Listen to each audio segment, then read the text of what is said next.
फिर से चला गया।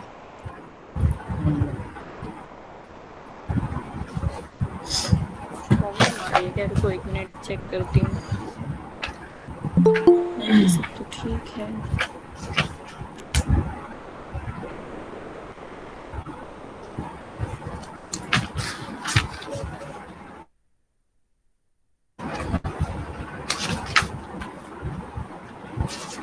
अगर दिखे तो बताना, मैं एक बार फिक्स करती हूँ इसको।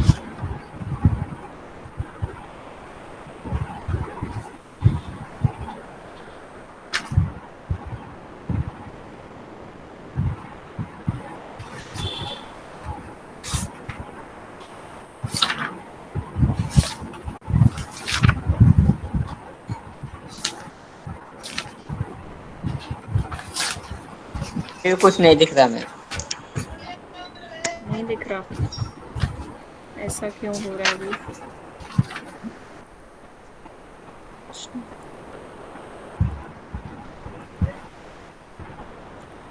अच्छा, एक काम करती हूँ मैं, अब देखना। नहीं, रुको।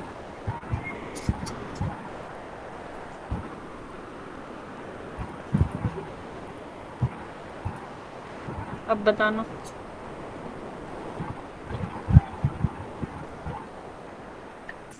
हाँ मैम आप दिख रही। ठीक है, करते हैं स्टार्ट। ठीक है, ये क्वेश्चन दिया था मैंने। ये क्या ऑप्शन बनाया है जिसने ट्राई किया है? लास्ट क्लास में दिया था ना। सब स्पेस चेक करना था, एक वी को, एक डब्ल्यू। डब्ल्यू वी का ही सब स्पेस है। हाँ तो मैम। आप एक काम कर सकते थे, यहाँ पे डब्ल्यू वी को चेक करो एक बार ओवर आर और ओवर सी, और फिर डब्ल्यू को देख लो कि कहाँ पे बनेगा वो। तो क्या क्या ऑप्शन आ रहे हैं जिसने ट्राई किया है? मैम वो W is not a vector space over C ma'am. Over C, मतलब ये वाला ऑप्शन करेक्ट हाँ मैम। नहीं है, गलत हाँ है, मतलब मैम। सेकंड ऑप्शन, और बाकी सारे करेक्ट आ रहे हैं। ठीक है, हाँ इनको मैम। डिस्कस करते हैं फिर।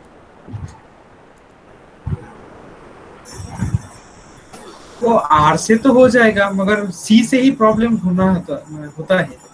सी से जब सी से प्रॉब्लम ही होता है प्रॉब्लम तो होता है। पहले वी मैम। ओवर आर पूछा हुआ है, मैट्रिसेस का सेट कुछ इस टाइप से दे रखा है।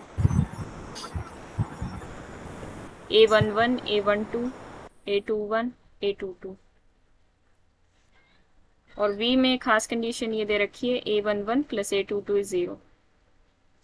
और W ओवर आर वी का ही सब स्पेस बता रखा है, मतलब वी ओवर यहाँ तो कोई भी फील्ड है, यहाँ पे भी कोई भी फील्ड हो सकती है।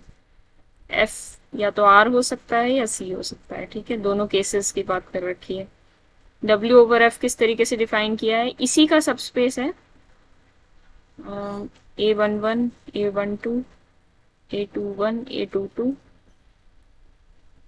और यहाँ पे ये जो मैट्रिक्स है, या तो मैं इस तरीके से लिख दूं, देखो V का सब स्पेस है तो V वाली कंडीशन को सेटिस्फाई करेगा। V के अंदर कंडीशन क्या है कि इसका ये जो A11 प्लस A22, ये जो डायगोनल पे पड़ी एंट्रीज हैं, इनका सम 0 है, यानी इसको ट्रेस बोला जाता है, आप ये भी बोल सकते हैं ट्रेस 0।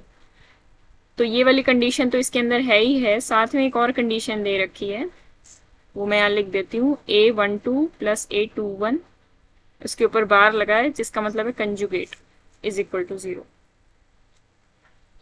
देखो वी ओवर आर पहले की, वी ओवर आर की बात करेंगे और वी ओवर सी की बात करेंगे। तो वी ओवर आर और वी ओवर सी को भी आप इस तरीके से देख सकते हैं।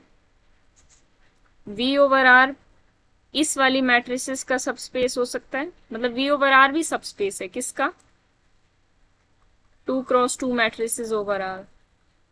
ये सबस्पेस किसका है, 2x2 मैट्रिसेस ओवर सी। तो जो मैं V को चेक करूं वो भी सबस्पेस वाली कंडीशन से ही चेक कर लेती हूँ, क्योंकि सबस्पेस चेक करना इजी होता है। उसमें सिर्फ आपको दो चीजें चेक करनी होती हैं, क्या, वेक्टर एडिशन और स्केलर मल्टीप्लिकेशन। या वन स्टेप टेस्ट में आप कह सकते हैं कि अगर x y belongs to vector space या subspace W, then alpha x plus beta y belongs to W, अगर ये होल्ड हो जाए तो ये सब स्पेस बन जाता है।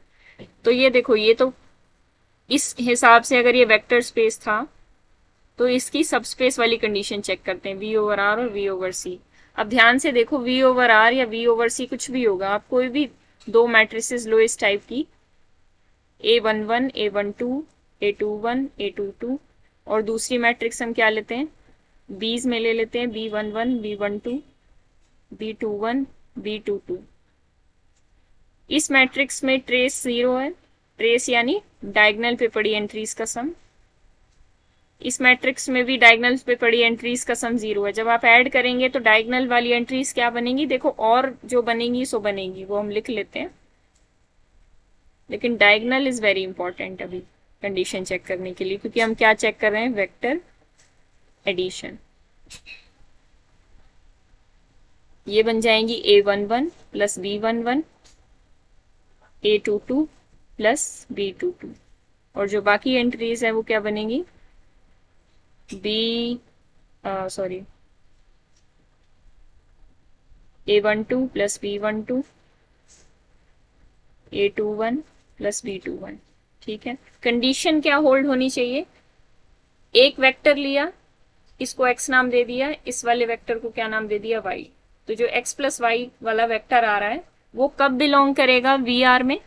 VR के लिए हम चेक कर रहे हैं, VR में कब बिलोंग करेगा, जब इसके लिए भी वही सेम कंडीशन होल्ड हो जो उन दोनों के लिए होल्ड हो रही थी। क्या होल्ड हो रही थी, जो गिवन कंडीशन थी, यानी ट्रेस 0 आना चाहिए। तो क्या A11 plus B11 plus A22 plus B22 0 आ रहा है, 0 और नॉट, ऑब्वियसली 0 मैम।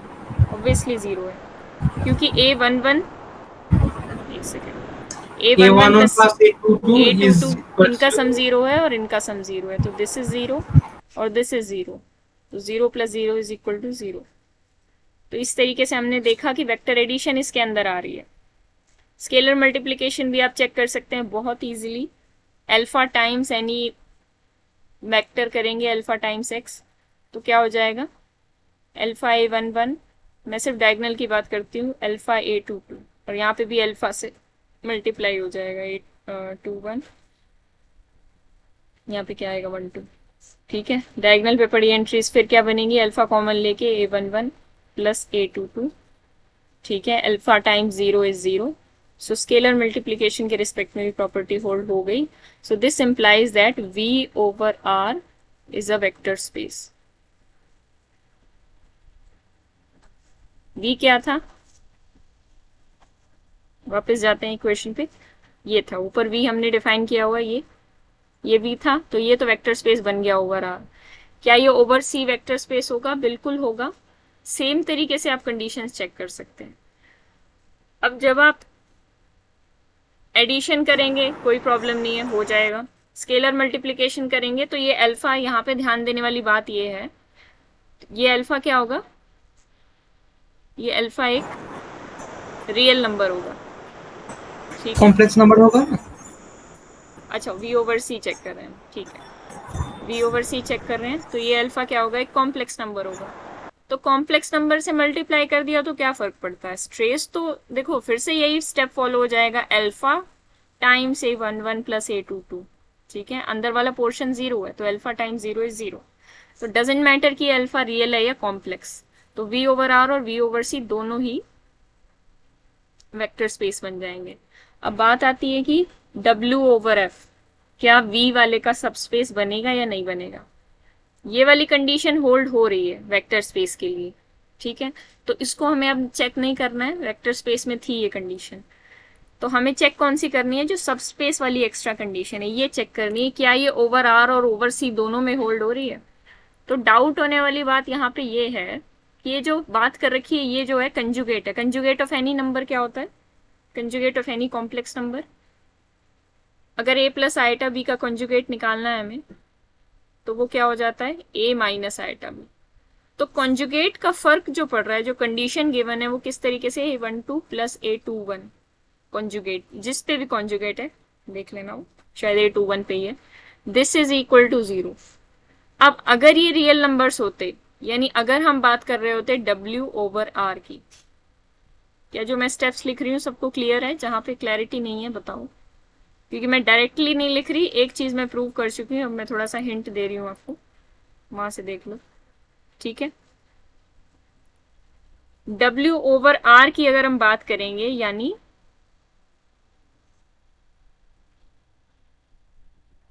एक second,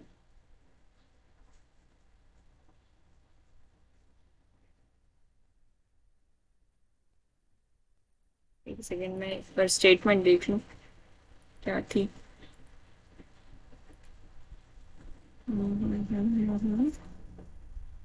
complex entries is that, ठीक है, मैट्रिक्स की एंट्रीज कॉम्प्लेक्स है, हाँ ठीक है, मैट्रिक्स की एंट्रीज क्या है, कॉम्प्लेक्स है।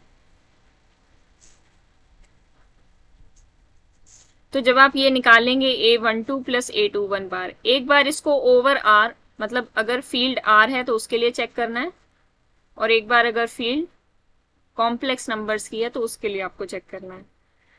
तो फील्ड आर जब होगी तो आपको दोनों कंडीशन देखनी है, वेक्टर एडिशन और स्केलर मल्टीप्लीकेशन। ठीक है, वेक्टर एडिशन आप करेंगे A11 A12 A21 A22, इस तरीके से आप ऐड करके देखो दो मैट्रिसेस को, वेक्टर एडिशन बहुत इजीली होल्ड कर जाएगी दोनों केसेस में। अगर ओवर आर देख रहे हो तो भी, और ओवर सी देख रहे हो तो भी, दोनों केसेस में बहुत इजीली होल्ड कर जाएगी वेक्टर एडिशन। अब बात आती है स्केलर मल्टीप्लिकेशन की, क्या स्केलर मल्टीप्लिकेशन कुछ गड़बड़ कर सकती है? हाँ मैम, स्केलर मल्टीप्लिकेशन ही गड़बड़ करेगा। कैसे करेगा? आई स्के- से आई से स्केलर मल्टीप्लिकेशन कर दीजिए, जब फिर सी होगा देखिए वो नहीं होल्ड होगा। जब स्केलर मल्टीप्लिकेशन होगा तो दोनों केसेस साथ साथ लेके चलते हैं, एक बार आर का और एक बार सी का। कोई भी स्केलर से मल्टीप्लाई करते हैं alpha times of matrix, alpha times of matrix. इस अल्फा को चाहे A प्लस आइटा बी के फॉर्म में लिख लो, ज़्यादा अच्छा लगेगा देखने में, कॉम्प्लेक्स नंबर टाइप का। सॉरी, इधर A आएगा, ये कोई भी रियल नंबर R लिख दो इसको, इधर कॉम्प्लेक्स है और इधर रियल है। मैट्रिक्स क्या है? A11 A12 A21 A22। इस मैट्रिक्स के लिए क्या कंडीशन होल्ड होनी चाहिए कि इन दोनों का सम किया है और एक का कंजुगेट लिया है, तो वो 0 आ रहा है। यानी मैट्रिक्स मल्टीप्लिकेशन करने के बाद क्या बनेगी? RA12 RA21 RA22। मैम जो भी का कंडीशन था ट्रेस जीरो होगा, वो तो डब्ल्यू का भी कंडीशन है, क्योंकि डब्ल्यू तो सबस्पेसेस है, माने कहाँ है, सबसेट तो है। हाँ, वो W की भी कंडीशंस होंगी, पर जब वो V के लिए दोनों बातें होल्ड हो गई, R के केस में भी होल्ड हो गया था, C के केस में भी होल्ड हो गया था, तो W के लिए भी होल्ड हो जाएगा। लेकिन W में एक एक्स्ट्रा बात की गई है, सब स्पेस में हमेशा एक एक्स्ट्रा कंडीशन दी जाती है, तभी वो हाँ सब मैम, स्पेस बनता है ना, कुछ एक्स्ट्रा बात की जाती है तभी वो सब स्पेस बनता है, नहीं तो पूरा वेक्टर स्पेस ही बन जाएगा। तो यहाँ जो एक्स्ट्रा तो बात की गई बस उसे चेक करना है। ओके मैम, समझ गया। V के लिए तो हम मतलब चेक करेंगे। हर हर कोई कंडीशन चेक नहीं करना है, जो एक्स्ट्रा दिया है उसको उसकी ही चेक करना है। हाँ, जो एक्स्ट्रा दिया है उसी के चेक करना है, क्योंकि ऊपर देखो V/R भी वेक्टर स्पेस हमने प्रूव कर दिया था, हाँ मैम। V/C भी वेक्टर स्पेस प्रूव कर दिया था। अब हाँ आपको अगर W के अंदर काम करना है, W/R और W/C, तो इनमें क्या चेक करना है? जो एक्स्ट्रा कंडीशंस W के लिए प्रोवाइड की गई हैं बस उनको चेक करना है, क्योंकि जो मेन कंडीशंस थी वो तो इसके अंदर होल्ड हो ही रही थी। वो क्या थी? Trace equal to 0। ठीक है, प्लस जो एक्स्ट्रा कंडीशन है उसको यहाँ पे आपको चेक करना पड़ेगा। ठीक है मैम। तो वही एक्स्ट्रा कंडीशन हम चेक कर रहे हैं, वो क्या है? कंजुगेट वाली कंडीशन। तो देखते हैं वो क्या बनेगी। यहाँ पे क्या होगा? A12 A11 सॉरी A12, ये वाली एंट्रीज चेक करनी है ना, A12 और A21। तो A12 आया प्लस A21 आया। ठीक है, जो दूसरी वाली एंट्री है उसका क्या होगा? कंजुगेट होगा। ये चीज 0 आनी चाहिए। अच्छा, अब एक बात बताओ मुझे, कंजुगेट क्या होता है? डिस्ट्रीब्यूट हो जाता है। अगर किसी भी दो नंबर्स का कंजुगेट आप कर रहे हैं इस तरीके से, तो इसको मल्टीप्लिकेशन में भी डिस्ट्रीब्यूट किया जा सकता है और एडिशन में भी डिस्ट्रीब्यूट किया जा सकता है। तो ये कंजुगेट क्या हो जाएगा? डिस्ट्रीब्यूट हो जाएगा RA12 plus R conjugate A21 conjugate. अब क्योंकि R रियल नंबर है तो conjugate of a real number is still that real number, यानी R conjugate is equal to R if and only if R belongs to real number. Complex होता यानी imaginary portion उसमें non zero होता तब दिक्कत आती, तब वो कंजुगेट चेंज हो जाता, पर इस केस में ये सेम ही होता। तो यहाँ से हम अगर हम करेंगे तो क्या आ जाएगा, आर कंजुगेट आर के ही बराबर हो जाएगा, तो आर कॉमन ले लेते हैं, A12 प्लस A21 कंजुगेट। अब क्योंकि ये पोर्शन जीरो गिवन है तो ये क्या हो जाएगा, R into zero is equal to zero. मतलब ये जीरो हमें प्रूव करना था, सॉरी मैं उधर जीरो लेके चली, ठीक है। तो यहाँ से क्या हो जाएगा, R into zero is equal to zero, ये गिवन है। पर ये इन जनरल होल्ड करे, क्या ये जरूरी है, ए प्लस आइटा भी अब हम मल्टीप्लाई कर रहे हैं, दूसरा केस चेक कर रहे हैं। देखो पहले केस में तो ये वाली कंडीशन होल्ड हो गई, स्केलर मल्टीप्लीकेशन वाली, तो वेक्टर एडिशन भी होल्ड हो गया, स्केलर मल्टीप्लीकेशन भी होल्ड हो गया, यानी ये वेक्टर स्पेस बन गया। अब दूसरे के लिए चेक करते हैं। यहाँ पे ये होल्ड होना जरूरी नहीं है, आपको समझ में आ रहा होगा कैसे। जब मल्टीप्लाई करके लिखेंगे तो क्या बनेगा, a plus iota b into A12 जो भी एंट्री होगी, ए प्लस आइटा बी इसका कंजुगेट इंटू A21, हाँ यहाँ 21 है।